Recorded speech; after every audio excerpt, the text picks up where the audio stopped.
A billionaire offered $25,000 to erase his unborn child. 7 years later, a judge orders him to pay that exact amount, per child, per month, times 3. But when he finally meets the sons he tried to eliminate, something unexpected happens. This is the redemption story you won't see coming. Before we dive in, comment where in the world you are watching from and don't forget to click subscribe. The morning sun filtered through the floor-to-ceiling windows of the penthouse office, casting long shadows across polished marble floors. Victoria Cross stood at the glass partition overlooking the city, her reflection barely visible in the morning light. At 28 years old, she had worked her way up from nothing to become the executive assistant to one of the most powerful men in the country. She was brilliant, poised, and utterly unaware that her life was about to change forever. The intercom on her desk buzzed. That voice, deep and commanding, belonged to Harrison Blake, billionaire entrepreneur and owner of the Blake Corporation. He'd built an empire worth $14 billion through ruthless business decisions and an absolute refusal to let anything stand between him and success. Harrison had never been married. He'd never wanted to be. Relationships were distractions he couldn't afford. "Victoria, come into my office." The voice crackled through the speaker.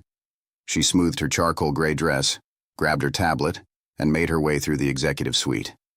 The corner office was intimidating even after 2 years of working there. Harrison sat behind his mahogany desk, his sharp features set in concentration as he reviewed documents. He looked up when she entered, and for just a moment, his expression softened before returning to its usual hardness. "We need to discuss the Hartley acquisition," he said, gesturing for her to sit.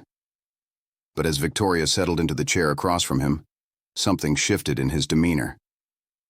The business discussion seemed less urgent suddenly. Instead, he studied her with an intensity that made her pulse quicken. "Victoria, I've been thinking about something," he said slowly. "About us." Victoria's breath caught. In 2 years of working together, there had been moments of tension, lingering glances, conversations that extended beyond business hours. But Harrison Blake didn't blur professional lines. He didn't take risks with his personal life. "I don't know what you mean," she replied carefully, though her heart was racing. "Don't you?" he asked, standing and walking around the desk. He leaned against it, close enough that she could smell his cologne, far enough that it remained professional. "I think you do. I think you felt it too." The chemistry between them was undeniable, but Victoria had always maintained her professionalism.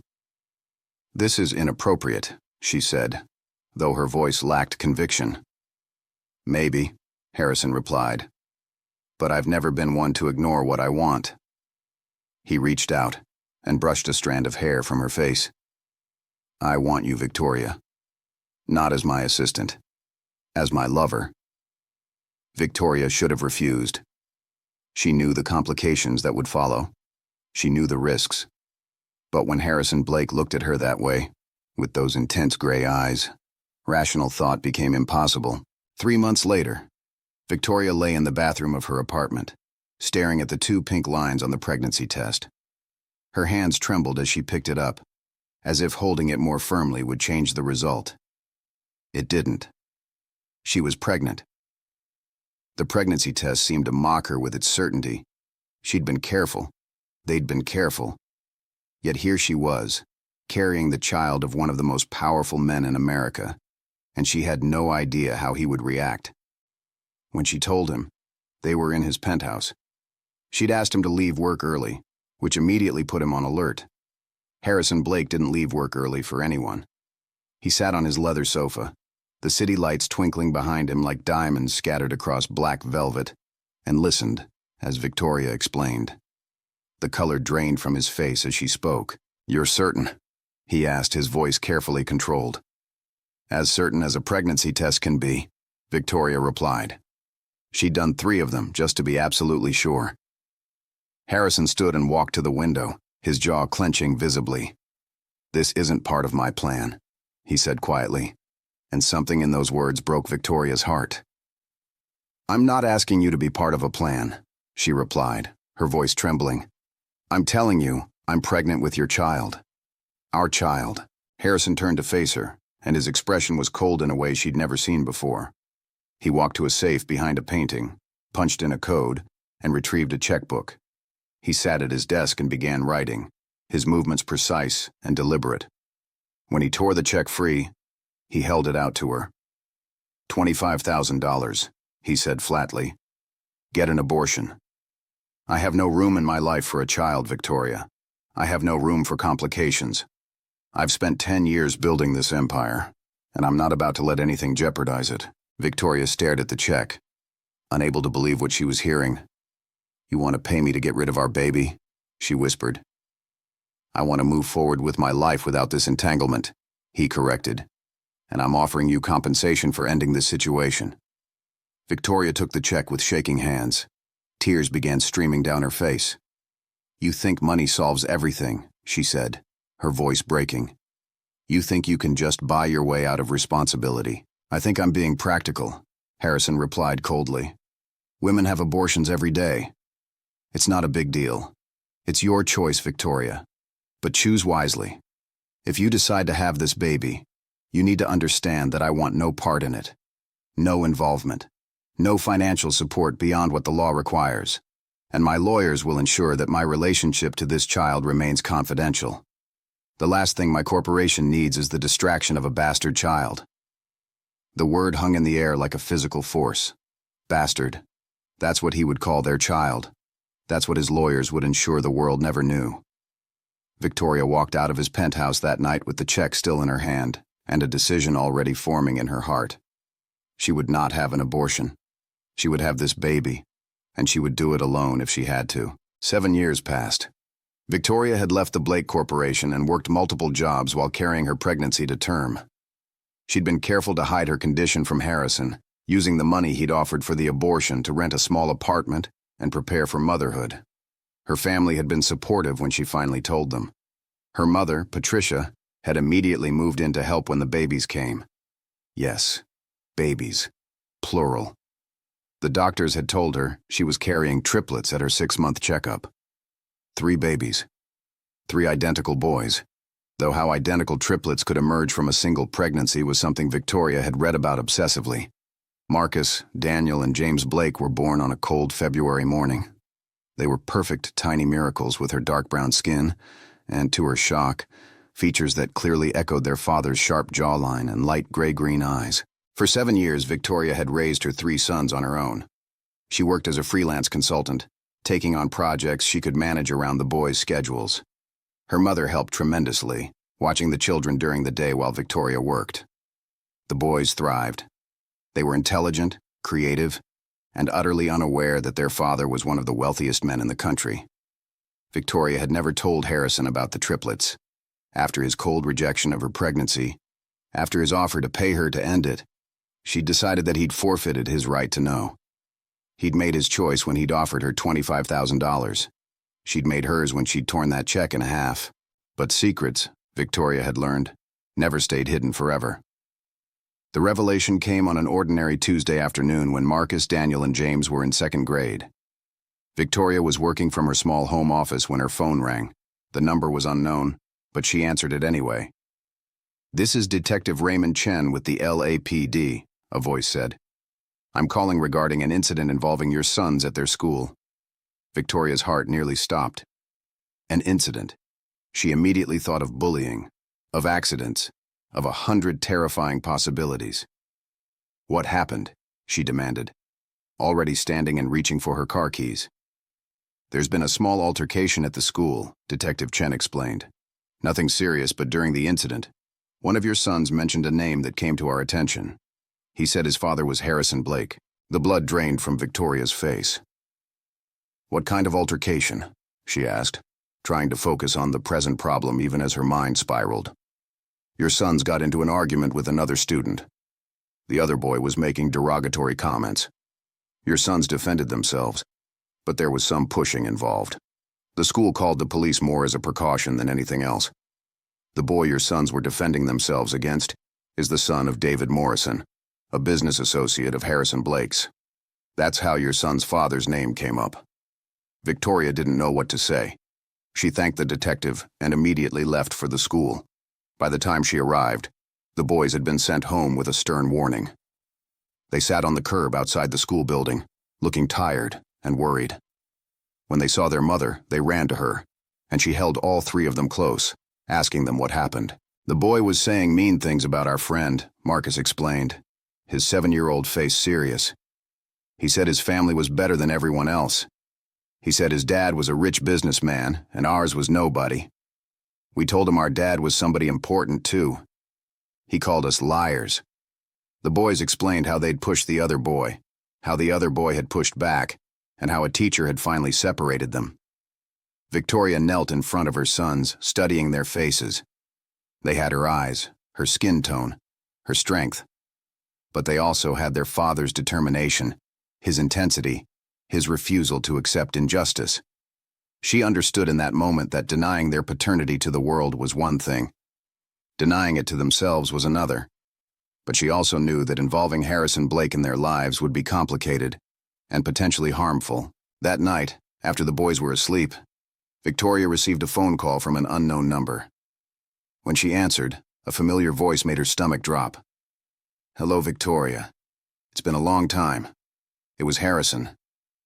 After 7 years of silence, the man who'd offered her money to terminate her pregnancy was calling. "How did you get this number?" she demanded. "I have my ways," he replied smoothly.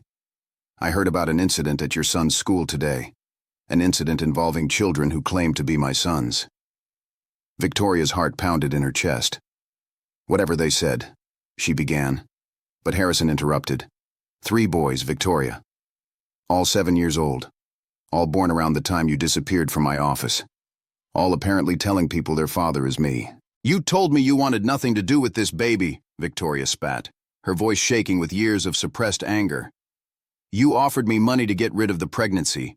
You made it abundantly clear that you wanted no involvement, so I gave you exactly what you asked for. I kept you out of their lives. And now you have the audacity to call me." "I had my lawyer do some investigating," Harrison continued, ignoring her outburst. "He sent over the hospital records. 3 boys, Victoria. Not 1. 3. You've been raising my children for 7 years without telling me. Do you understand what that means? It means I made the right choice keeping them away from a man who values money more than he values people." Victoria was shaking now, nearly unable to hold the phone. "You're very angry," Harrison said, and she could hear the smile in his voice. "That's understandable. But we need to discuss this in person. I'd like to meet my sons, Victoria, and I'm not asking permission. My lawyers have already begun the process of establishing paternity. Unless you want this to become a very public and very messy custody battle, I suggest you cooperate." Victoria hung up the phone and sat in the darkness of her living room, her mind reeling. She'd known this moment might come eventually. She'd prepared for it in theory. But nothing could have prepared her for the reality of it. In the morning, she called her own lawyer, a woman named Simone Washington, who had helped her navigate various business and legal matters over the years. They arranged an emergency meeting. Simone listened carefully as Victoria explained the situation. Her sharp brown eyes missed nothing as Victoria told her about the pregnancy, about Harrison's rejection, about raising the boys alone, and now about his sudden reappearance and demand to meet them. When Victoria finished, Simone sat back in her chair, processing everything. "Do you have any documentation of the pregnancy offer?" Simone asked. "The check," Victoria said quietly. "He wrote me a check for $25,000 and told me to get an abortion." "Do you still have it?" Simone pressed. Victoria shook her head. "I tore it up. I didn't want anything from him, but I kept a photograph of it before I destroyed it. I knew someday it might matter." Simone nodded slowly. "This changes things," she said. "The fact that he offered you money to terminate the pregnancy and you refused is significant. It establishes his awareness of the pregnancy and his deliberate choice to have no involvement. His sudden interest now, after 7 years of ignoring your existence, is legally suspicious."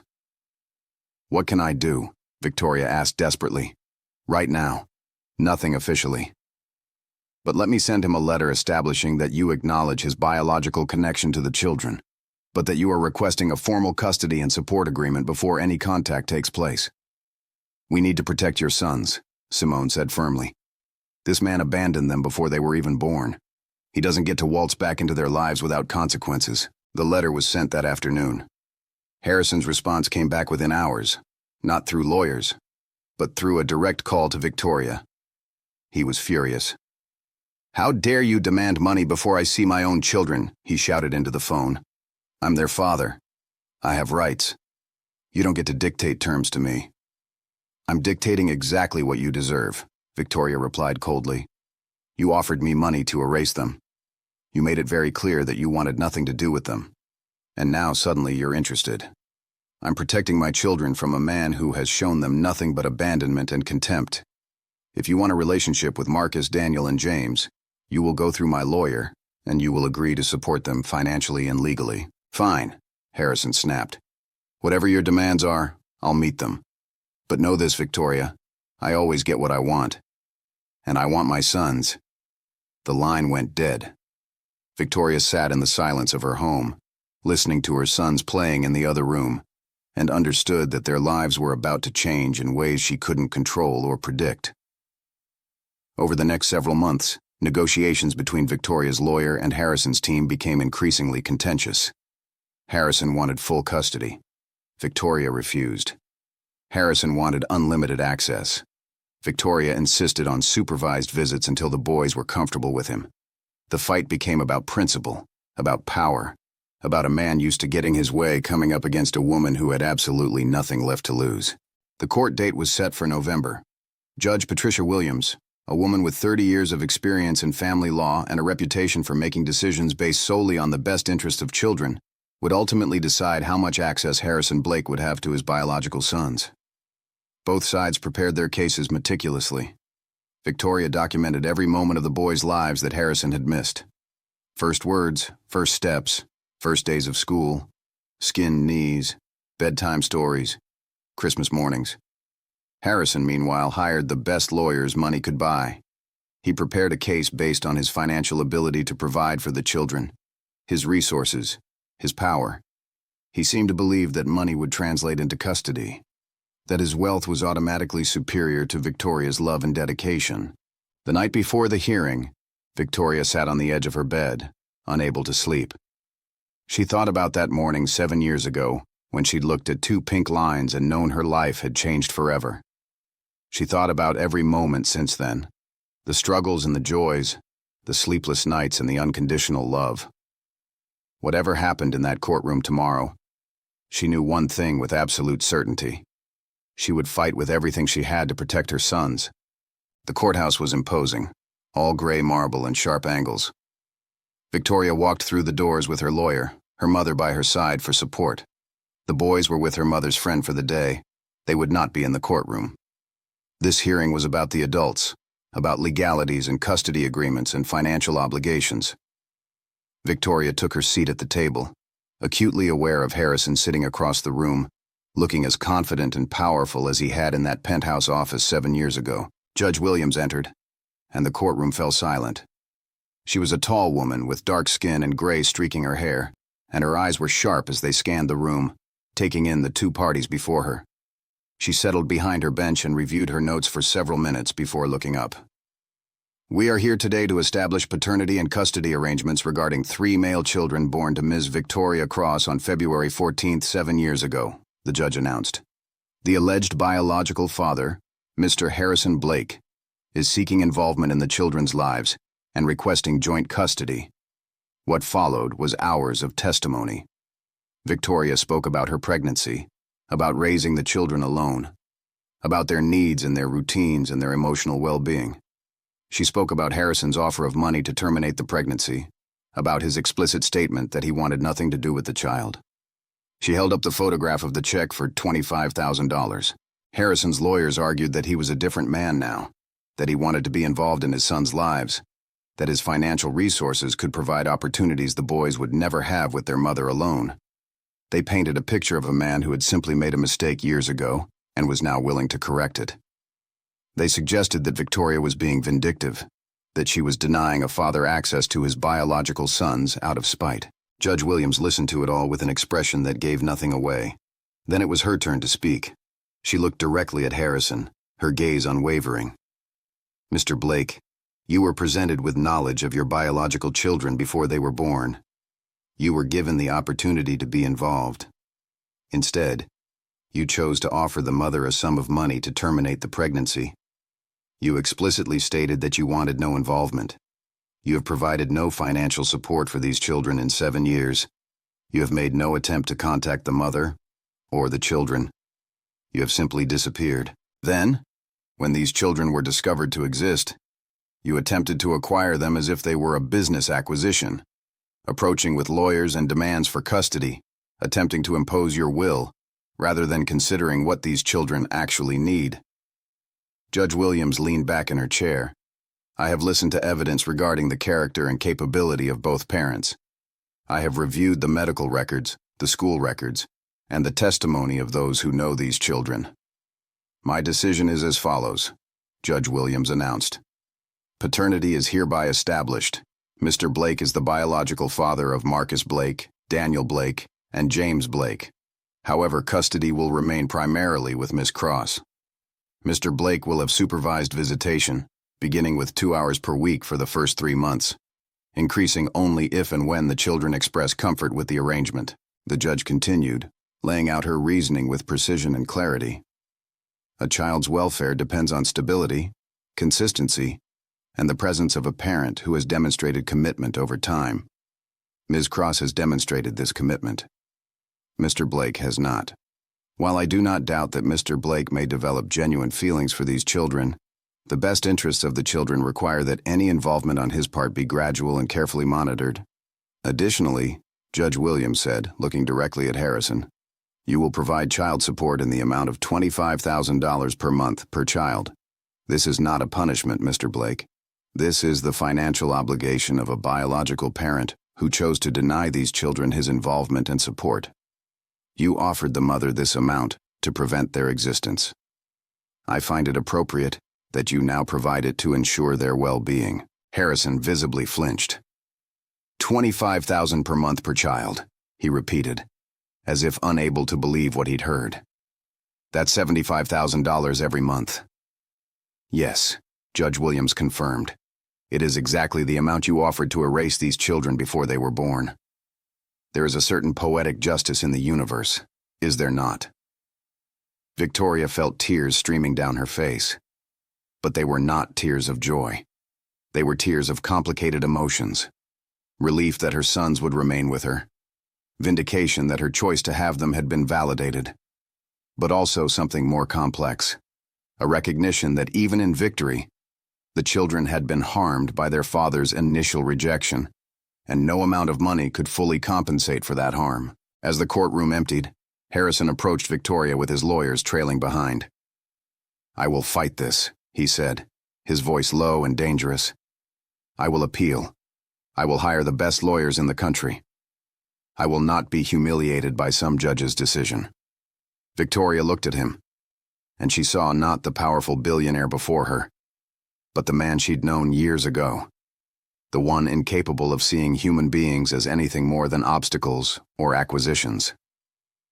You will pay $75,000 a month because the judge ordered it, she said quietly, and you will see your sons for 2 hours every week because they deserve to know who their father is, even if their father spent 7 years proving he didn't deserve to know them.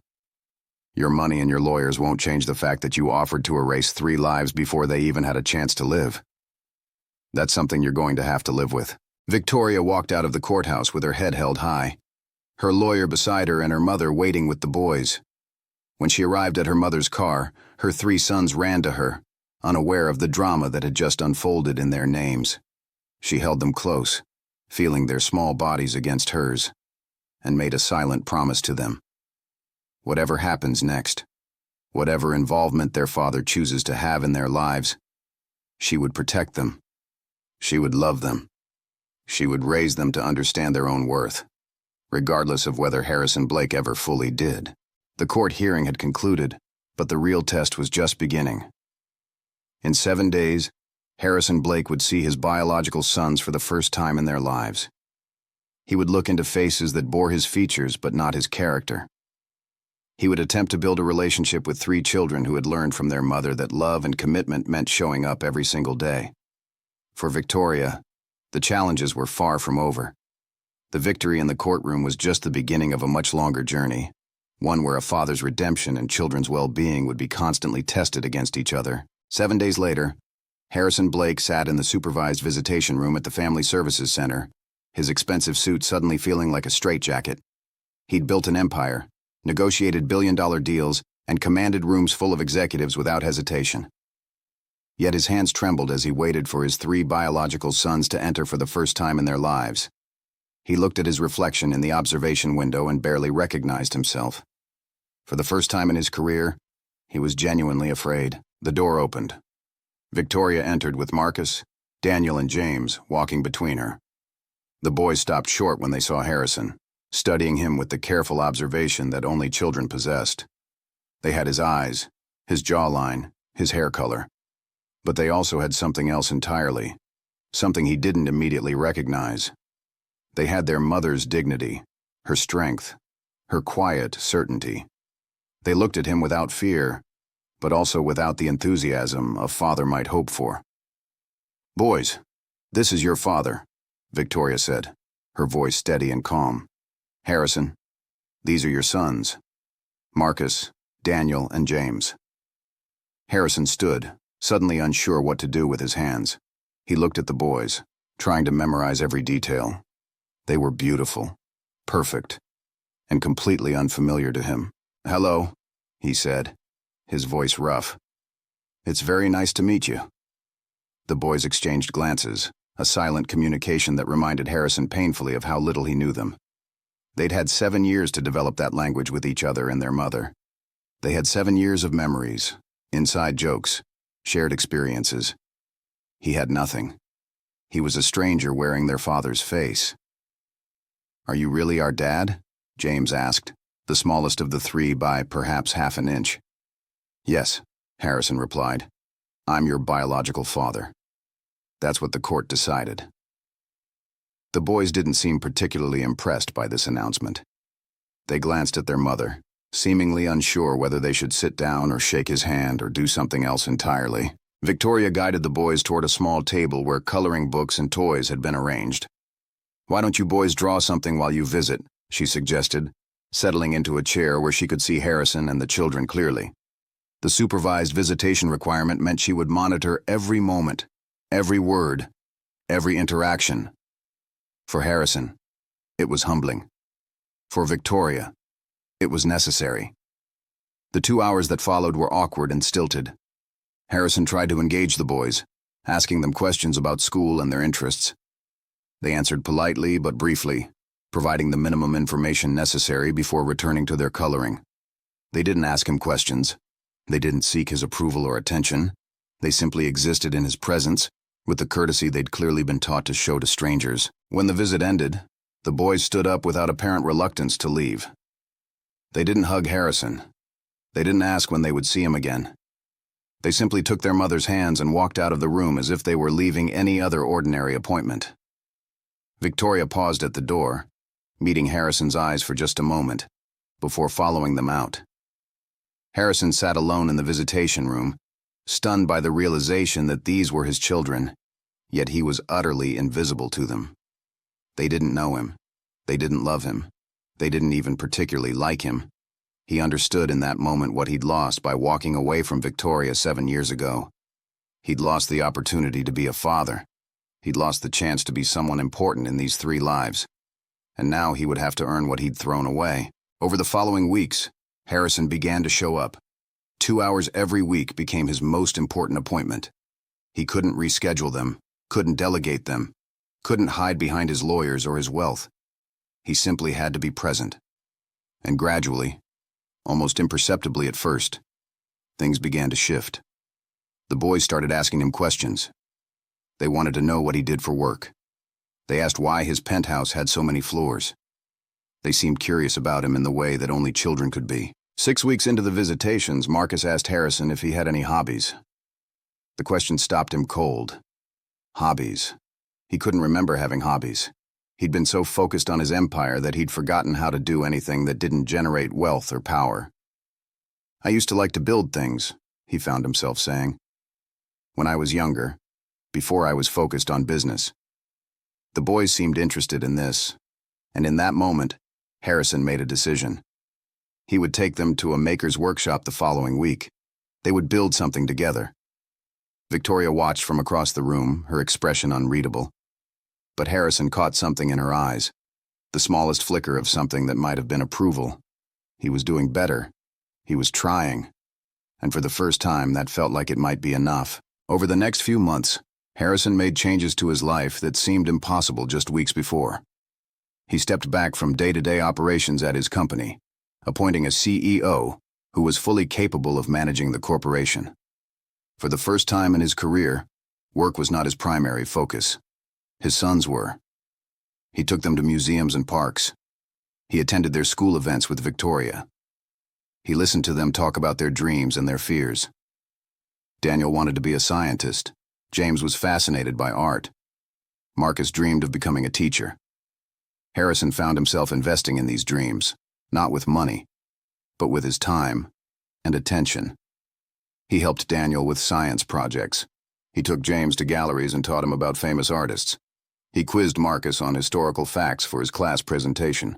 3 months into the visitations, the boys hugged him goodbye. It was James who initiated it, throwing his small arms around Harrison's neck in a gesture so simple, yet so profound that Harrison felt tears on his cheeks. When the boy pulled back, he looked up at his father with those gray-green eyes and said, "Can you come to my art show at school next week, Dad?" The word Dad landed like a thunderbolt. It was the first time any of them had called him that. "I wouldn't miss it for anything," Harrison promised, meaning every word. By month 6, Judge Williams agreed to increase Harrison's visitation to 3 full days per week plus 1 overnight visit. The overnight visit was scheduled for the Saturday after Marcus's birthday. Victoria dropped the boys at Harrison's penthouse, with careful instructions about bedtimes, medications, and emergency procedures. She made it clear with her eyes that if anything went wrong, the overnight visits would be suspended permanently, but nothing went wrong. The boys loved the penthouse. They explored it like it was a wonderland, examining the art on the walls and the view from the windows. Harrison ordered their favorite pizza and let them choose the movie. They fell asleep in a pile on the living room sofa, their small bodies draped across him like he was the most comfortable furniture in the house. And Harrison, sitting perfectly still so as not to wake them, felt something crack open in his chest. It was his heart, finally beginning to mend after years of being locked away. The next morning he woke them with breakfast. Nothing fancy, just scrambled eggs and toast and fresh fruit. But the boys seemed delighted with the simple meal, and they ate while talking about the movie they'd watched, debating which character was the strongest, which plot twist had surprised them most. Harrison listened to every word, committing them to memory. These moments, he realized, were more valuable than any business deal he'd ever closed. When Victoria picked them up, her eyes scanned Harrison and the boys for any sign of problems. She found none. The boys were happy and well-rested. They hugged Harrison goodbye and promised to see him the following weekend. As he watched them leave, he made a silent promise to himself. He would never again take these moments for granted. He would never again forget what was important. He would spend whatever time he had left making up for the 7 years he'd missed. 1 year after the first court hearing, Victoria received a call from Harrison. She almost didn't answer it, unsure what he might want. But she did. And when she heard his voice, she could tell immediately that something was different about his tone. "Victoria, I need to talk to you about something," he said. "Can we meet without the boys present?" She agreed, meeting him at a coffee shop near the boys' school. When he arrived, he looked tired in a way she'd never seen before. Not the tiredness that came from overwork, but the emotional exhaustion that came from genuine introspection. "I've been doing a lot of thinking," Harrison began, not bothering with pleasantries. "About what I did to you. About what I offered. About who I was." Victoria waited, letting him speak. "I can't undo the past," he continued. "I can't give back the 7 years I wasn't there. But I've been seeing a therapist, working on understanding why I was so cold and heartless, why I valued my empire more than my own child." He paused, struggling with the words. "I was afraid," he said finally. "I was afraid of vulnerability. I was afraid of anything I couldn't control. When you told me you were pregnant instead of feeling joy, I felt terror. Terror that something I loved could hurt me or hold me back. So I did what I always do. I tried to eliminate the threat. He looked up at Victoria, and his eyes were red. But the threat wasn't your pregnancy, Victoria. The threat was my own capacity to love. And I've spent the last year learning to face that threat instead of running from it. Victoria didn't know what to say. Harrison continued. It took me losing 7 years with my sons to understand that the greatest threat to my life wasn't the things I couldn't control. It was the distance I put between myself and the people who mattered most. The love I was so afraid to feel. What do you want from me? Victoria finally asked.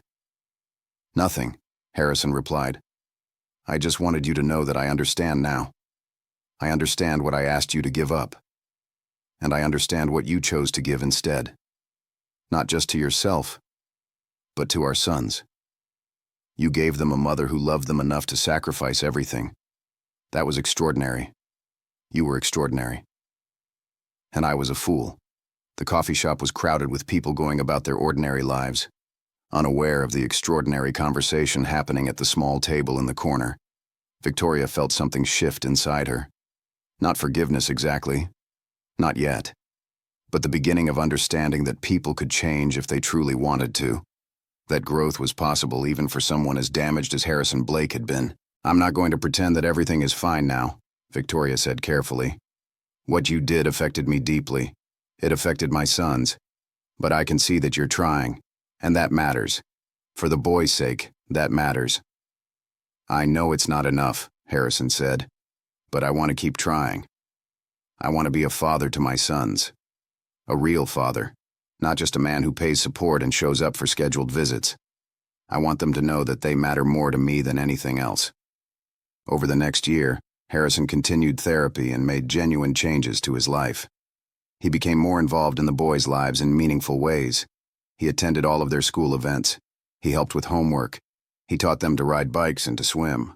He took them on family trips. And slowly, the boys began to open up to him in ways that surprised everyone. During one particular visit, Daniel asked his father, "Why were you so mean to Mom when you first found out about us?" The question was innocent but devastating in its honesty.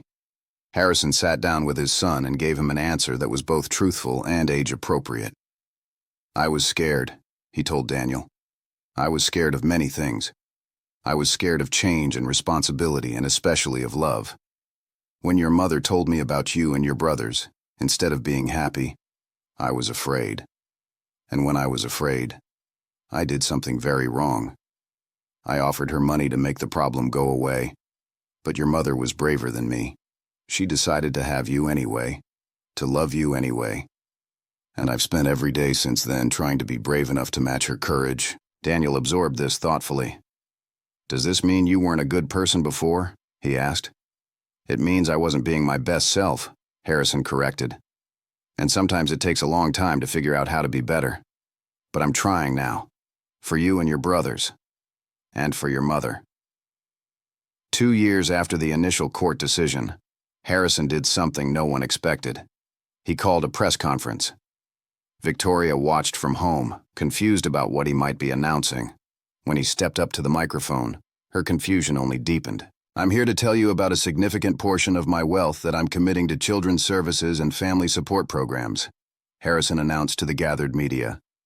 Specifically, I'm establishing the Marcus, Daniel, and James Blake Foundation, which will provide resources to single mothers and families struggling with custody and support issues. The foundation will be headquartered here in Los Angeles and will serve as a model for other cities across the country. The reporters erupted with questions, but Harrison raised his hand. I'm doing this because I've learned something that all the money in my corporation could never teach me. I've learned that real wealth isn't measured in dollars.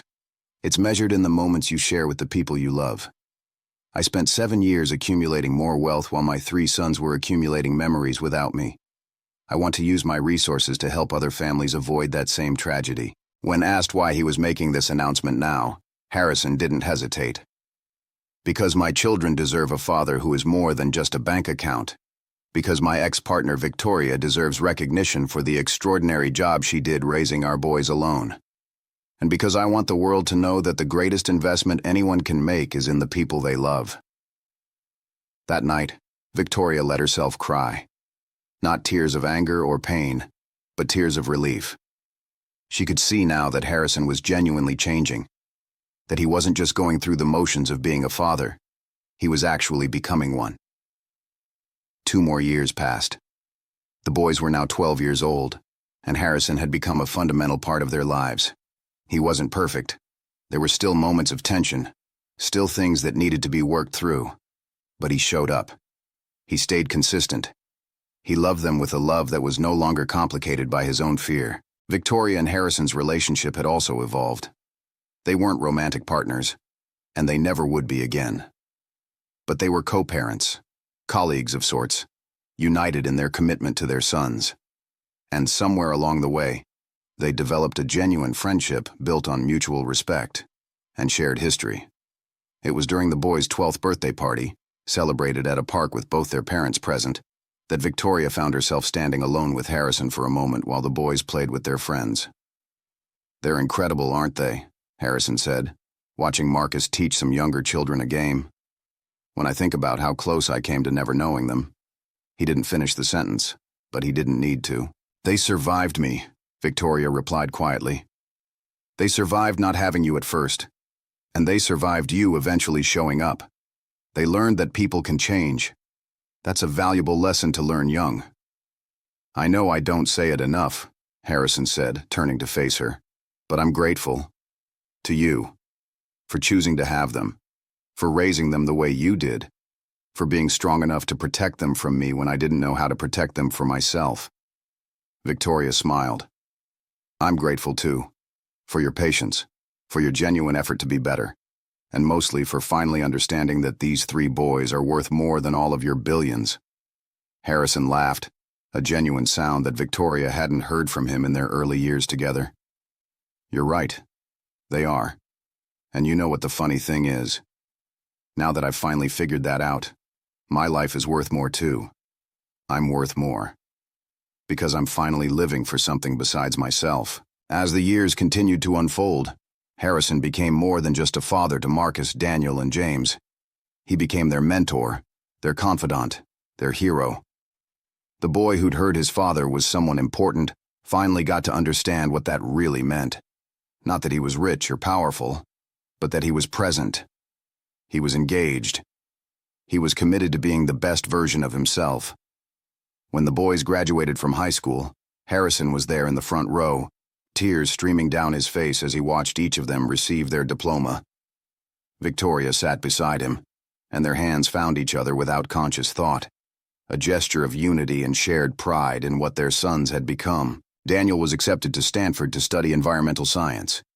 James had been accepted to the Rhode Island School of Design with a full scholarship, and Marcus had decided to defer college for a year to work as a teacher's assistant at an elementary school, something he'd been passionate about since he was 8 years old. At the graduation party, both held at both Victoria's home and Harrison's penthouse, the boys made a toast. They stood up together, these 3 young men who had been conceived in the heat of passion and born in complicated circumstances, yet had emerged as thoughtful, kind, and extraordinary humans. "We want to thank both of our parents," Marcus began, "for loving us, even when loving each other was impossible, for putting our needs first, even when that meant stepping aside, for being brave enough to change, to grow, and to figure out how to coexist for our sake. We are who we are because of both of you," Daniel added, "because of Mom's sacrifice and strength, and Dad's willingness to become someone better than he was. We're grateful to be your sons. Both of you. And we just want you to know that you're both our heroes," James concluded, "for different reasons, but equally. Happy Pride to both of you." The entire room erupted in cheers and applause. Harrison and Victoria looked at each other, and in that moment, they understood something profound. The $25,000 he'd once offered to erase these 3 lives had instead become $75,000 a month to support them. But more than that, it had become a catalyst for transformation. His transformation, her validation, the boys' foundation. 10 years after the initial court decision, Harrison sat in his office, No longer ruling an empire with an iron fist, but rather running the Blake Foundation with passion and purpose. Victoria had joined his team as the Director of Family Services, bringing her real-world experience to the organization's work. The Marcus, Daniel, and James Blake Foundation had helped over 10,000 families avoid custody battles by providing mediation and support services. It had provided scholarships to over 2,000 students whose parents had faced similar abandonment. It had transformed the lives of countless people, all because one man had finally learned that love was worth more than control. Harrison looked at the photos on his desk. Pictures of his 3 sons at various ages, pictures of Victoria at foundation events, pictures of all of them together, smiling, happy, whole. He thought about the morning he'd offered her $25,000 to erase her pregnancy. He thought about the pain that choice had caused. And he thought about how that pain had ultimately led to growth, to change, to redemption. The phone on his desk rang. It was Marcus calling to tell him about a girl he'd met who also wanted to be a teacher. It was Daniel calling to share exciting news about a research project he was leading at Stanford. It was James calling to celebrate his first major art exhibition.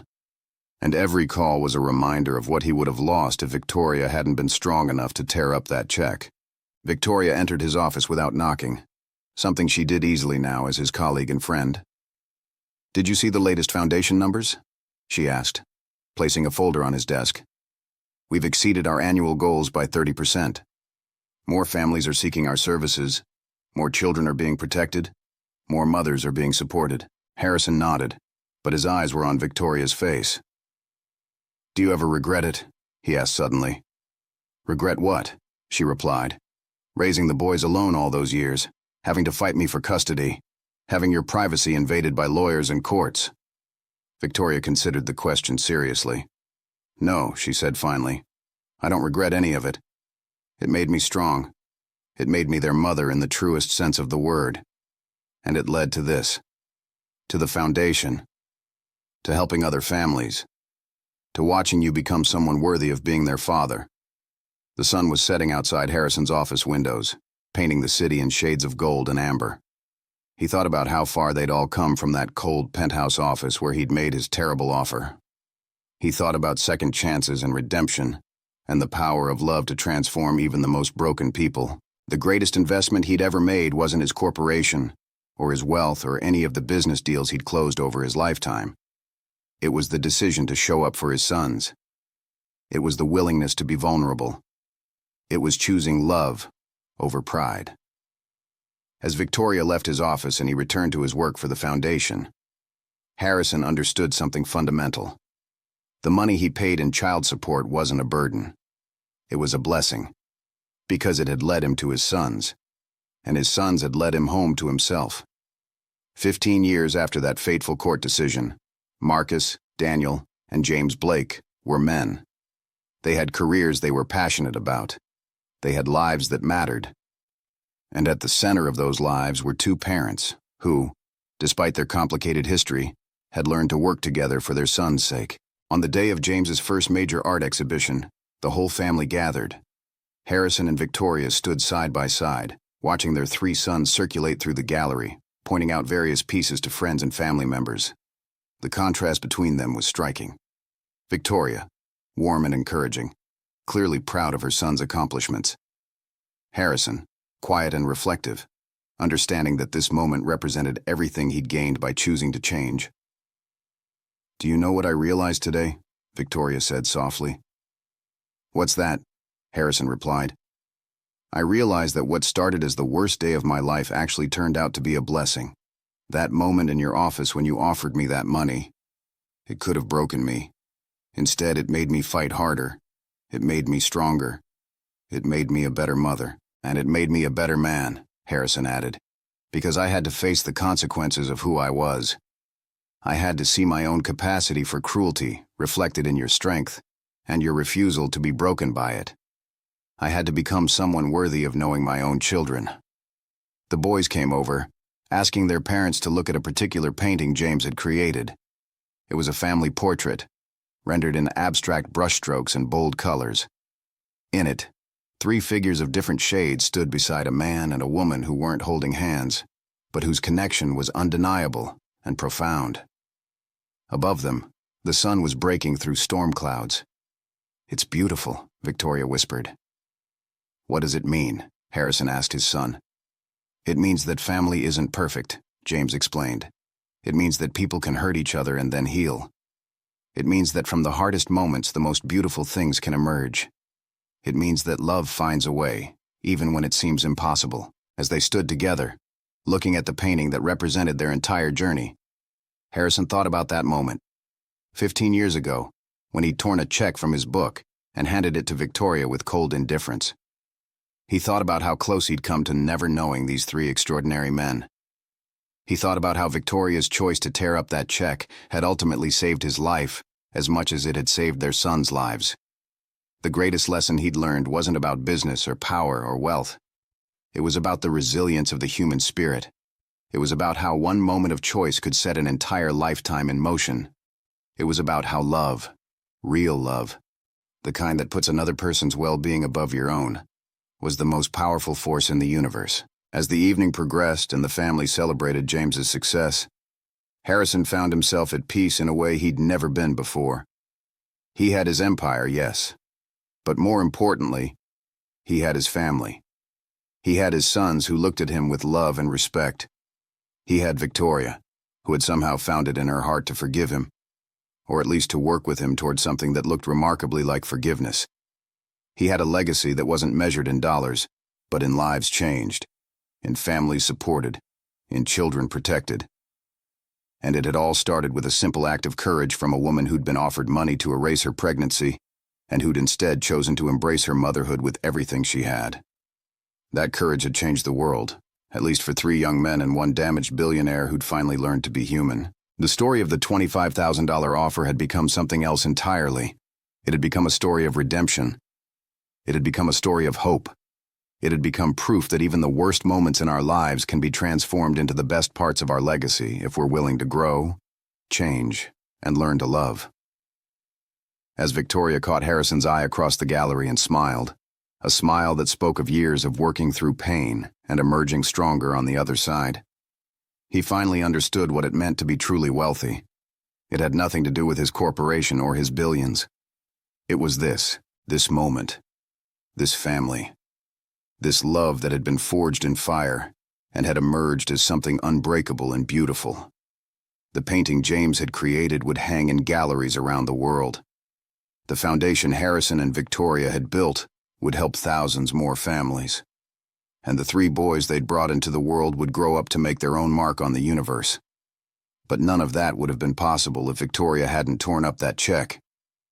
And so the story that began with rejection became a story of acceptance. The story that began with a terrible offer became a story of incredible transformation.